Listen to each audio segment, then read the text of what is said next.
When you look back on the relationship, the most unsettling realization is not how it ended, but how it truly began. You were not met as a whole person with an inner life, contradictions, and emotional depth. You were met as a solution. In the narcissistic psyche, people are unconsciously sorted by function, not by essence. You existed to regulate emotion. She could not regulate herself, to soothe anxiety, to affirm worth, to stabilize an identity that feels permanently fragile beneath the surface. This is why your values seem so clear in the beginning and so negotiable later on. Carl Jung spoke often about the danger of confusing the persona with the self. In narcissistic dynamics, this confusion is total. She does not encounter you as an autonomous being. She encounters the role you perform in her inner theater: lover, rescuer, admirer, emotional container. As long as you played that role efficiently, you were essential. The moment you hesitated, set boundaries, or expressed needs that disrupted the script, something shifted. Confusion replaced admiration. Irritation replaced affection. Not because you changed, but because you stopped functioning. This is also why your emotional depth often went unanswered. Your vulnerability was not absorbed, it was observed. Your pain did not evoke care, it created inconvenience. To a narcissistic mind, another person's inner world is not a place to enter, but a resource to manage. When you needed support instead of providing it, the relationship felt suddenly heavy.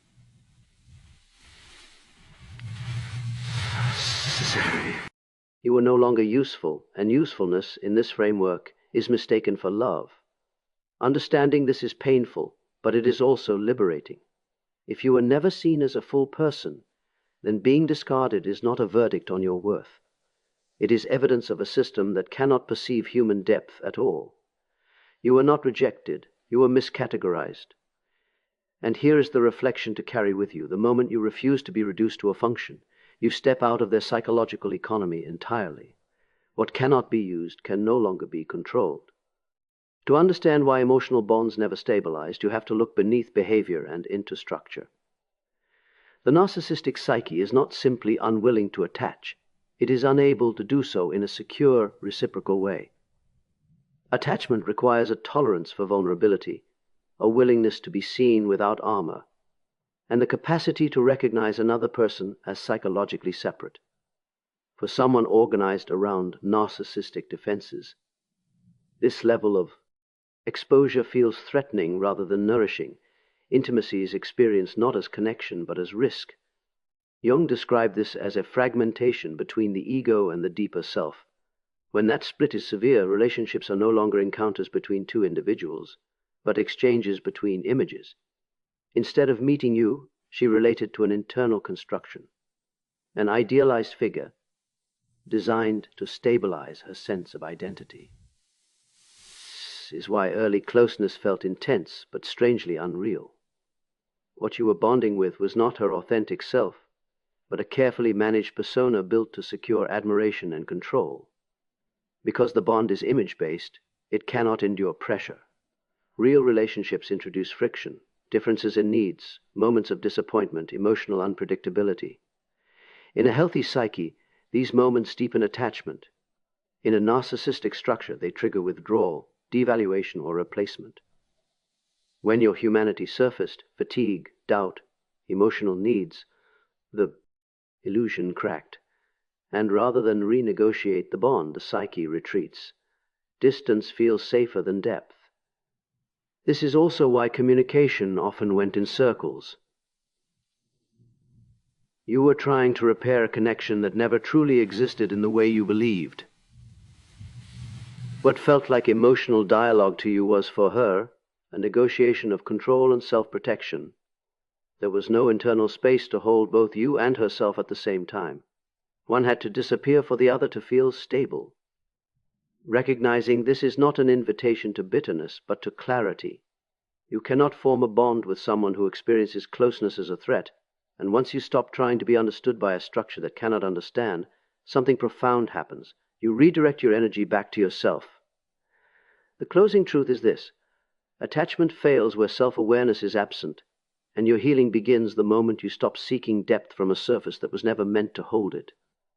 One of the most confusing parts of this experience is how real the beginning felt. The intensity, the admiration, the sense of being uniquely seen. It can leave you questioning your own perception long after it ends. But idealization is not love, it is projection. In the narcissistic psyche, another person becomes a screen onto which unmet desires, fantasies, and self-images are unconsciously cast. You were not being loved for who you were, but for what you symbolized. Jung understood projection as a way the unconscious avoids self-confrontation. Rather than integrating disowned parts of the self, the psyche locates them in someone else. In this dynamic, you became the embodiment of her missing qualities: strength, stability, confidence, emotional depth. While this projection remained intact, you felt extraordinary. You were elevated, praised, even depended upon. But this elevation was fragile because it was never grounded in reality. The moment your real human qualities began to show, limitations, needs, boundaries, the projection could no longer be sustained.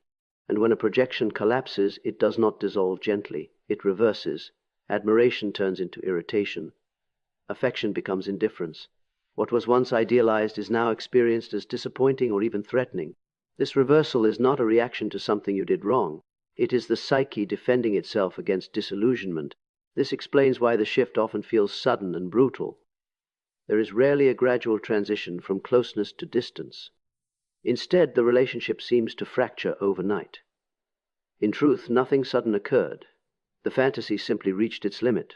When you stopped matching the internal image she needed you to uphold, your value collapsed along with it. Understanding this frees you from a dangerous illusion, the belief that if you had been better, more patient, or more perfect, the outcome would have changed. Perfection is precisely what caused the attachment in the first place, and perfection cannot be sustained by a real human being. Here is the reflection to take with you. When you are loved only as an image, your individuality becomes a liability. Choose relationships where being real deepens connection instead of ending it. There is a painful irony in how empathy operates in narcissistic dynamics. The very qualities that made you capable of deep connection, patience, understanding, emotional generosity, were not experienced as strengths. They were interpreted as permissions. In a healthy relationship, empathy builds trust and reciprocity. In a narcissistic framework, it quietly erodes your perceived value, because what is freely given is rarely respected by a psyche organized around power and control.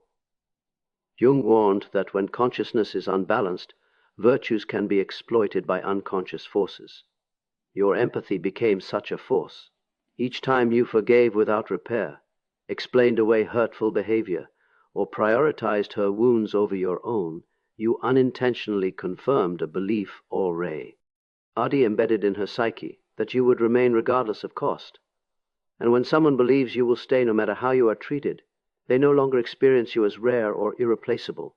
You become psychologically abundant, and abundance is easily discarded. This is why the dynamic often intensified as you became more understanding. The more emotional space you offered, the less she felt compelled to offer any in return. Empathy was not met with closeness, but with entitlement. Your emotional intelligence did not inspire admiration, it created imbalance. To a narcissistic mind, power comes from emotional asymmetry. The one who needs less controls more. Over time, you may have felt yourself shrinking, explaining, waiting, over-functioning. Not because you lacked boundaries, but because your empathy kept searching for mutuality that never arrived. And when you finally asserted yourself, when you asked for consistency, respect, or accountability, the reaction was not gratitude. It was distance, irritation, or replacement. The system no longer worked as designed. This realization can sting, but it also restores dignity. Your empathy did not fail you, it was simply misplaced. Emotional depth must be met with emotional capacity, or it becomes self-erasure. Here is what to carry forward. Empathy without reciprocity is not love. It is self-abandonment. And the moment you reserve your compassion for those who can return it, you become impossible to replace. One of the most damaging misconceptions you can carry after being discarded is the belief that it was a verdict on your worth. The mind instinctively looks inward and asks, what did I do wrong? What was missing in me? But disposal in narcissistic dynamics is not a moral or relational judgment. It is a psychological maneuver. It serves a function, specifically the protection of a fragile inner structure that cannot tolerate shame, accountability, or emotional depth. From a Jungian perspective, this is the ego, defending itself against confrontation with the shadow. When a narcissistic woman begins to sense that you see beyond the persona, when your presence reflects inconsistencies, emotional contradictions, or unresolved wounds, the unconscious alarm is triggered. Intimacy becomes dangerous, not because of closeness itself, but because closeness threatens exposure. And rather than integrating what has been exposed, the psyche chooses the easier route, removal of the mirror. This is why discard often follows moments of clarity rather than conflict. You may not have argued, you may not have failed. In many cases, you simply became more grounded, more self-aware, or less willing to distort reality to maintain harmony. That subtle shift destabilizes a dynamic built on illusion. To preserve internal coherence, the narcissistic mind externalizes the discomfort and assigns it to you. Suddenly, you are too much, not enough, or simply replaceable. Understanding this reframes the experience entirely. You were not eliminated because you lacked value, but because you represented truth. And truth is intolerable to a structure dependent on denial. The discard restores temporary control, allowing the psyche to avoid self-reflection by rewriting the narrative. You were the problem, therefore I am safe. This insight carries power. It releases you from internalizing blame that never belonged to you. More importantly, it prevents you from chasing closure from someone who cannot offer it without dismantling their defenses. Here is the final reflection. When someone removes you to escape their own reflection, your task is not to prove your worth, but to recognize that you were strong enough to reveal what they could not face. The turning point in this entire experience arrives quietly, almost imperceptibly. It begins the moment you stop trying to understand her behavior and start understanding your own position, why. Thin the dynamic.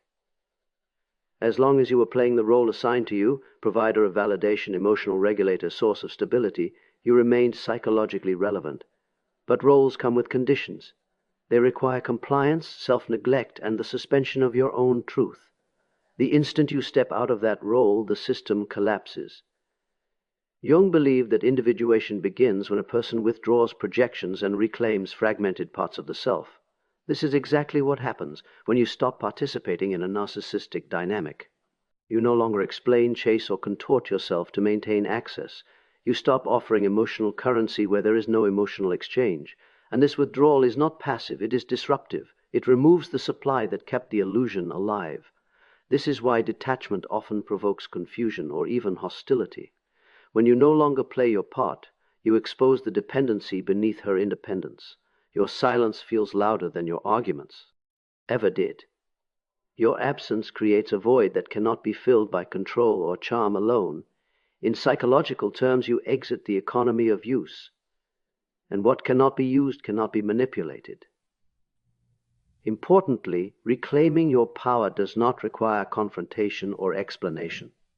Those are still forms of engagement. Power returns when your energy returns to you, when your attention is no longer orbiting around someone who never truly saw you. This is not bitterness, it is clarity. You recognize that your worth was never granted by her perception, and therefore cannot be revoked by her withdrawal. The deeper transformation is internal. You stop measuring your value by how indispensable you are to others, and begin measuring it by how aligned you are with yourself. That shift is permanent. It cannot be undone by replacement, silence, or revisionist narratives. Here is the final truth to reflect on. The moment you stop performing for acceptance, you reclaim your autonomy. And autonomy is the one thing no narcissistic dynamic can survive without losing its grip on you.